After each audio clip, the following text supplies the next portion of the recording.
mengenai ranah Minang nih Pak Rim. Ya, jadi saya selalu mengatakan di forum-forum nasional saya, forum lokal saya, atau di mana forum-forumnya saya berhadapan dengan audiens saya orang Minang, bahwa saya ini orang asli Bugis Makassar yang tidak pernah berhenti jatuh cinta sama alam budaya Minangkabau. Pertanyaan kemudian, kenapa saya mencintai alam Minangkabau? Oleh karena dalam proses pengembaraan literatur saya menemukan data dan fakta yang sulit dibantah bahwa 60% orang yang mendesain Indonesia merdeka adalah orang Minangkabau. 60%, saya ulangi, yang mendesain Indonesia merdeka adalah orang Minangkabau.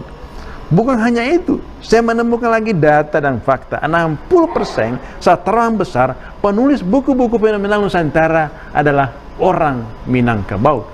Bagaimana mungkin saya tidak jatuh cinta sama alam budaya Minangkabau yang pernah melahirkan orang-orang besar Republik ini, yang gagasan-gagasannya, pemikiran-pemikirannya bukan hanya mempersembahkan kemerdekaan kepada bangsanya, tetapi gagasan pemikirannya mampu menggoncangkan dunia karena kehebatannya, mampu membuat dunia terinspirasi karena gagasan-gagasan pemikiran orang Minang.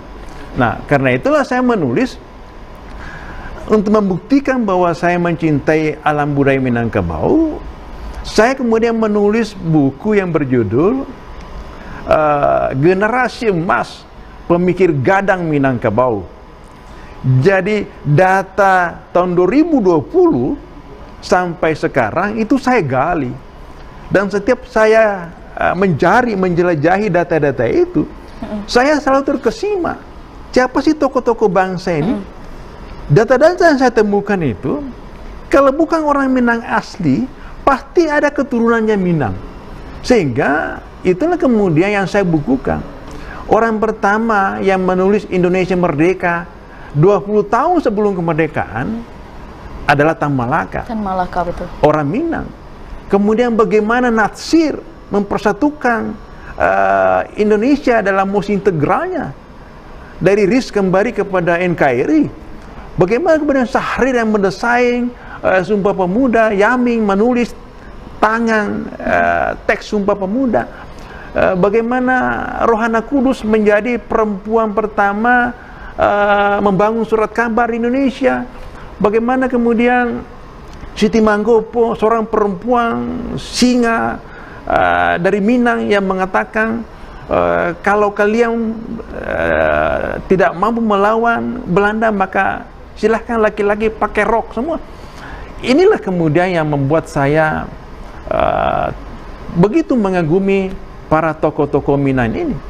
Mungkin misalnya kalau kita sebutkan 50 tokoh bangsa, itu minimal ada 5 pasti orang Minang di situ. Betul.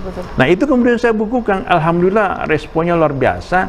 Kemarin di Malaysia kita launching, karena yang memberi apresiasi luar biasa buku ini adalah seorang tokoh Minang di Malaysia yang luar biasa cintanya kepada tanah Minang. Walaupun tinggal di Malaysia, tapi jiwanya, pemikirannya itu murni tetap Minangkabau, luar biasa. Dr. Tan Sri Resyatim itulah yang mengapresiasi buku saya sehingga kita bisa launching di Malaysia beberapa waktu yang lalu.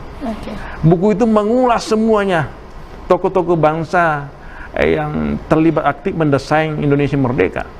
Jadi mendesain ya, memikirkan, bukan memperjuangkan. Kalau memperjuangkannya, semua daerah punya tokoh nasional, tokoh pahlawan, tetapi yang mendesain, memikirkannya itu adalah orang Minang. Sehingga saya mencoba menulis bahwa Nusantara harus berterima kasih kepada Minang, karena begitu banyak orang besar Nusantara, para pemikir besar Nusantara lahir Minang, yang kemudian mendesain, memikirkan bagaimana Indonesia merdeka. Nah, itulah yang saya bukukan, dan saya berharap buku ini sesungguhnya bisa menjadi buku wajib siswa SD, SMP, SMA, atau bahkan perguruan tinggi, supaya mereka memahami siapa sih tokoh-tokoh bangsa yang kelahiran Minang itu. Sehingga mereka bisa menyadari bahwa begitu besar suku saya, begitu besar daerah saya yang bisa memberi kontribusi luar biasa dalam kemerdekaan, kemudian membangun bangsa ini. Oke, baik. Ya. Berarti ini Pak Rem, ini kita berkaca pada zaman dahulu, kita bagaimana tokoh-tokoh Minang dan pemikiran Minang ini bisa membangun negeri dan bisa meraih kemerdekaan juga melalui tulisan bahkan atau melalui orasi-orasi mereka. Dan di samping itu kita juga berkaca di zaman sekarang di tahun 2023 ini Pak Rem. Ada juga nih yang mengatakan Minangkabau, tapi Minangnya hilang, kabaunya tinggal nih Pak Rem. Itu bagaimana dan bagaimana sejauh ini Pak Rem untuk penulis-penulis dari ranah Minang ini, apakah ada nih generasi penulis dari Hamka, dari penulis-penulis lainnya pada saat itu Pak Rem? Menarik sekali bahwa saya sering mendengarnya bahwa Minangkabau sekarang tinggal kebaunya. Kabaunya saja. Minangnya entah. Makanya saya mengatakan kepada politisi, kalau ingin menjadi pemimpin benar, ingin menjadi politisi benar, jadilah orang Minangkabau asli. Jangan hanya numpang lahir di Minangkabau, tapi gagasannya, pemikirannya itu bukan lagi diwarnai gagasan dan pemikiran Minangkabau.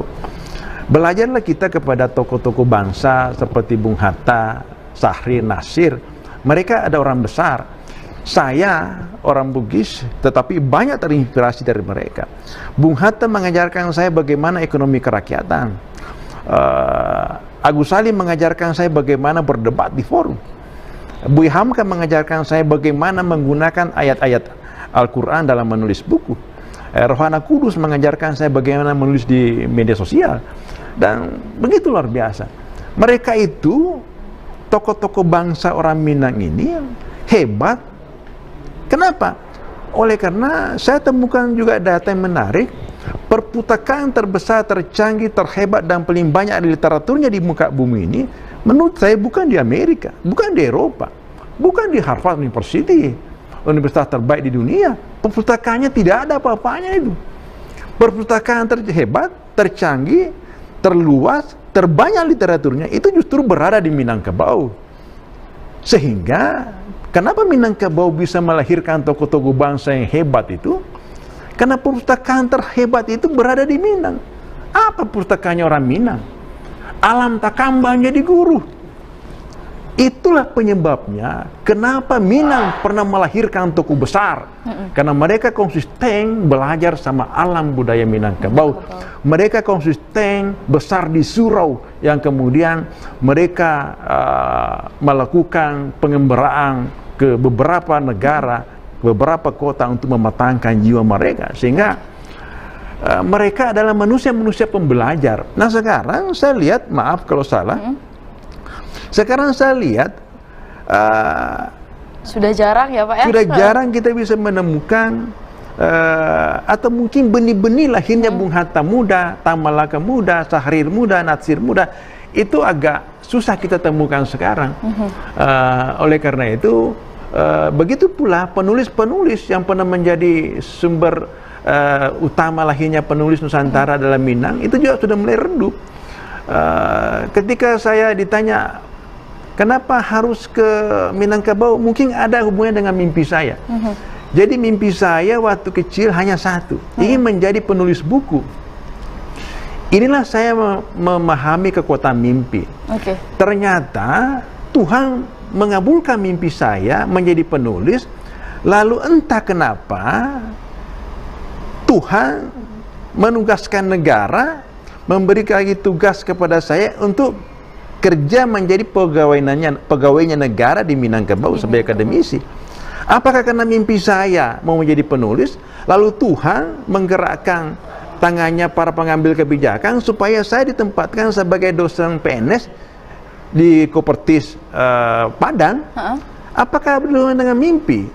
Saya mengatakan yakin ada hubungan dengan mimpi saya menjadi penulis, oleh karena teman-teman saya ada di Kalimantan, ada di tempat lain, tapi kok saya justru ke Minangkabau ya, ke Minangkabau.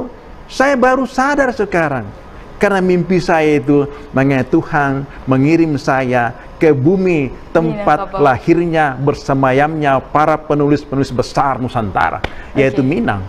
Makanya di Minang saya mampu melahirkan begitu banyak buku, lalu saya mensyukuri itu. Pertanyaan kedua, bagaimana sekarang anak-anak, apakah bisa melahirkan penulis-penulis lagi di Minangkabau? Saya mengatakan memang literasi menulis tidak sebaik yang kita harapkan. Nah, berangkat dari keyakinan saya bahwa Minangkabau pernah menjadi sumber utama lahirnya penulis besar, maka saya kemudian mendirikan Pena Anak Indonesia secara nasional. Pena Anak Indonesia ini adalah menghimpun seluruh anak-anak Indonesia dari SD, SMP, SMA, pesantren yang mau belajar menulis. Nah, alhamdulillah saya ke Minang lagi untuk mencoba memproklamirkan gagasan saya, mimpi saya. Saya orang Bugis, tapi saya mencintai alam budaya Minang. Lalu saya punya mimpi di Minang, saya ingin melahirkan 1000 penulis anak di Minangkabau. Orang nanya saya, apakah bisa? Saya bilang, insya Allah saya bisa ketika saya didukung oleh semua elemen yang ada di Minang. Nah, untuk mewujudkan melahirkan anak-anak penulis anak di Minang itu, mimpi saya 1000. Apakah bisa tercapai? Itu di luar jangkauan saya, tapi yang jelas saya memulai. Dan sekarang lewat Pena